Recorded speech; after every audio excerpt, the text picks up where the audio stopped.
સુરતના ભેસ્તાન વિસ્તારમાં રહેતા મૂળ ઉત્તર પ્રદેશના શિક્ષકને બેંકોક મોકલેલા પાર્સલમાં 140 ગ્રામ ડ્રગ્સ છે અને તમારા આધાર કાર્ડ મારફતે ઘણા રાજ્યોમાં મની લોન્ડરિંગ કરવામાં આવ્યું છે એમ કહી ડિજિટલ અરેસ્ટ કરી ₹20.50 લાખ પડાવવાના પ્રકરણમાં સાયબર ક્રાઇમ દ્વારા બેંક એકાઉન્ટ ભાડે આપનારને જામનગર ખાતેથી ઝડપી પાડ્યા છે।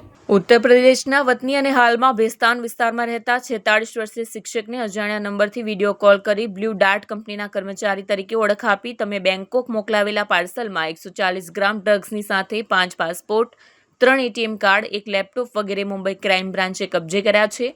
આ પ્રકરણમાં તમારા વિરુદ્ધ ફરિયાદ નોંધાઈ છે અને પૂછપરછ કરવાની છે તેમ કહી ધાકધમકી આપી 4 દિવસ સુધી ડિજિટલ અરેસ્ટ કરી ₹20.50 લાખ પડાવી લીધા હતા।